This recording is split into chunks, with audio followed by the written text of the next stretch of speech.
Hello students of class 5।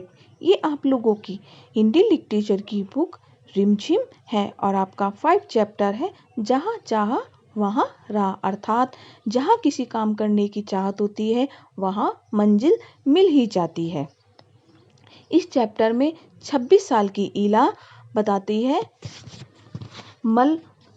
मलमली धोती का बादामी रंग खिल उठा, किनारों पर कसूती के टाकों से पिरोई हुई बेल थी, पल्लू पर भरवा टाके अपना कमाल दिखा रहे थे।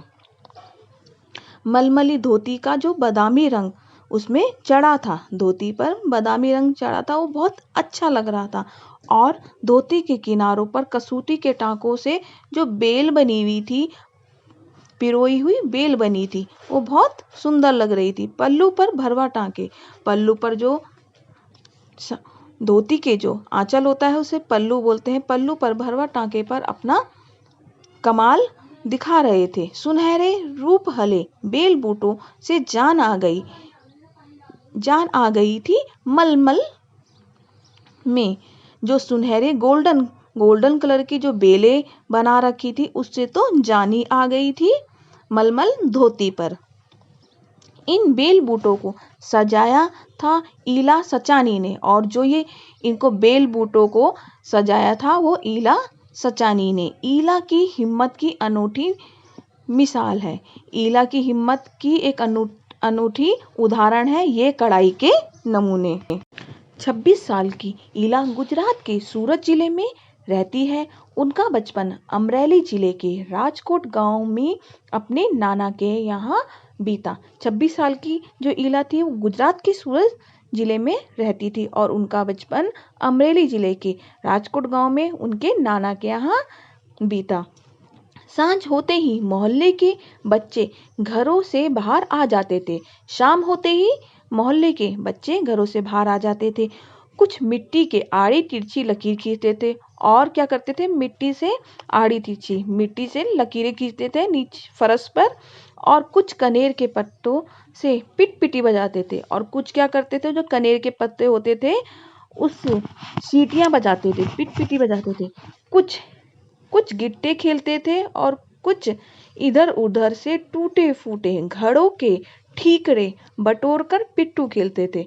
कुछ गिट्टे खेलते थे, गिट्टियां खेलते थे यानी कि, और कुछ इधर उधर से जो मटकी फूटी रहती थी उनके पीस लेके, घड़ों के ठीकरे लेके, और उससे है पिट्ठू खेलते थे। जब इन खेलों से मन भर जाता तो पेड़ की डालियों पर झूला डालकर ऊंची ऊंची पेगे लेते और ऊंचे ऊंचे स्वर में एक साथ गाते थे। जब इन खेलों से सब खेलों से मन भर जाता तो पेड़ की डालियों पर क्या करते थे, झूला डालकर ऊंची ऊंची पेगे ऊंचे झूलते थे और ऊंचे ऊंचे स्वर में गाना गाते थे। कच्ची नीम की निमोरी सावन जल्दी आइयो रे। कच्ची नीम की निमोरी अर्थात नीम के फल से है और सावन जल्दी आना। ईला गाने में तो उनका साथ देती थी पर उनके साथ पेगे नहीं ले पाती थी। ईला तो गाने में उनका साथ देती थी मगर उनको झुला नहीं पाती थी। रस्सी पकड़ने को हाथ बढ़ाती मगर हाथ तो उठते ही नहीं थे। वह चुपचाप एक किनारे बैठ जाती, मन ही मन सोचती थी, मैं भी ऐसा कुछ क्यों नहीं कर पाती। बच्चे भी चाहते हैं कि ईला किसी ना किसी तरह से उनके साथ खेल सके, और सब बच्चे चाहते थे कि ईला उनके साथ खेल सके। कभी कभार वह पकड़म पकड़ाई और विष अमृत के खेल में शामिल हो जाती थी। वो कभी कभार एक दूसरे को पकड़ना ऐसा खेल खेलती थी। साथियों के साथ जमकर दौड़ती। जब थप्पा करने की बारी आती तो फिर वह निराश हो जाती थी। वो साथियों के साथ दौड़ती तो थी मगर जब धप्पा लगाने की बारी आती थी वो निराश हो जाती थी, क्योंकि उसके हाथ उठते नहीं थे, हाथ से वो विकलांग थी। हाथ ही नहीं उठेंगे तो धप्पा कैसे देगी। वो सोचती थी जब हाथ ही नहीं उठेंगे तो हमारे, तो हम धप्पा कैसे देंगे। वह बहुत कोशिश करती पर उसके हाथों ने तो जैसे उसका साथ देने की ठान रखी हो। ईला ने अपने हाथों की इस जिद को एक चुनौती माना। उसने वह सब अपने पैरों से करना सीखा जो हम हाथों से करते हैं। दाल भात खाना, दूसरों के बाल बनाना, फर्श बुहारना, कपड़े धोना, तरकारी काटना, यहाँ तक कि तख्ती पर लिखना भी उसने एक स्कूल में दाखिला ले लिया। ईला अपने पैरों से दाल चावल, बाल बनाना, फर्श साफ करना, कपड़े धोना, सब्जी काटना और तख्ती पर लिखना अपने पैरों से ही सीखा और उसने एक स्कूल में प्रवेश कर लिया।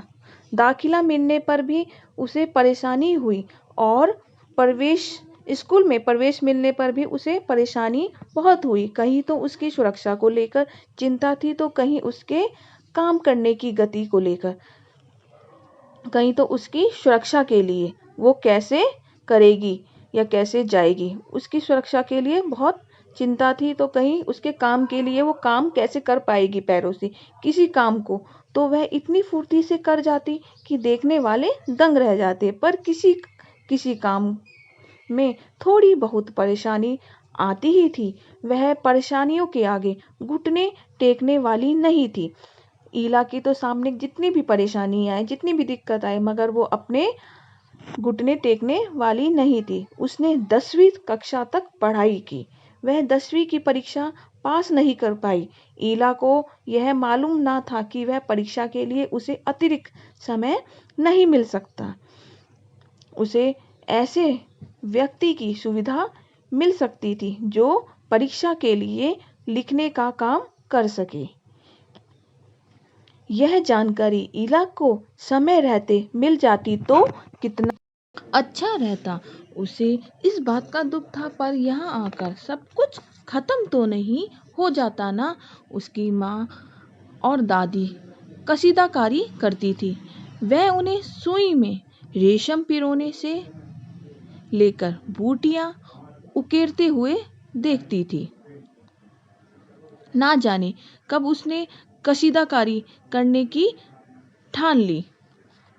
ईला ने अपनी माँ और दादी को कसीदाकारी करती हुई देख ली, कढ़ाई करते हुए देख लिया और उन्हें सुई में रेशम पिरोने से लेकर बूटियां बनाते हुए देखा। और पता नहीं कब उसे कसीदाकारी करने की ठान ली और पता नहीं उसने मन में आया कि मैं कढ़ाई करने की उसने मन में ठान ली। यहाँ भी उसने अपने पैर के अंगूठों का सहारा लिया।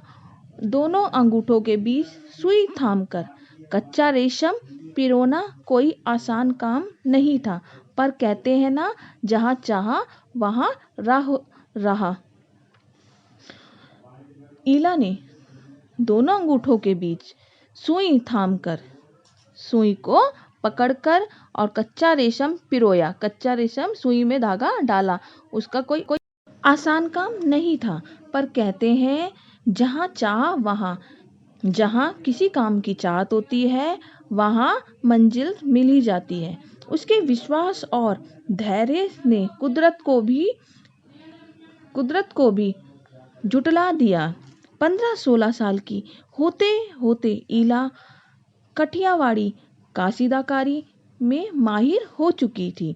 किस वस्त्र पर किस तरह के नमूने बनाए जाएं, कौन से रंगों से नमूना खिल उठेगा और टाँके कौन से लगेंगे, यह सब वह समझ गई थी।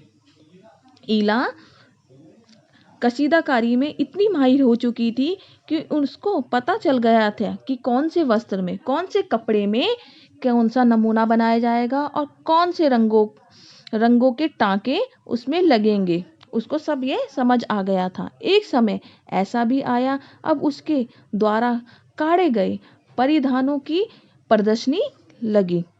एक समय ऐसा आया कि उसके बनाए गए परिधान कढ़े हुए कपड़ों को प्रदर्शनी लगी। इन परिधानों में काठियावाड़ के साथ साथ लखनऊ और बंगाल भी झलक रहा था। ईला ने काठियावाड़ी टाँकों के साथ साथ और कई टाँके भी इस्तेमाल किए थे। पत्तियों को चिकनकारी से सजाया था। पत्तियों को चिकन की कढ़ाइयों से सजाया। डंडियों को कांधा से उभारा था। पशु पक्षियों की ज्यामितीय आकृतियों को कसूती और जंजीर से उठा रखा था। पारंपरिक डिजाइनों में यह नवीनता सभी को बहुत भाई। ईला के पांव अब रुकते नहीं हैं। आंखों में चमक, होठों पर मुस्कान और अनूठा विश्वास लिए वह सुनहरी रूपहली बूटियां उकेरते हुए थकती नहीं है। ईला के पांव अब तो रुकते नहीं है, आंखों में जैसे चमक आ गई और होठों पे मुस्कान और एक विश्वास है कि वह सुनहरी रूपहली बूटियां उकेरते हुए अब तो थकती नहीं है। इस प्रकार ये आपका चैप्टर कंप्लीट होता है। धन्यवाद।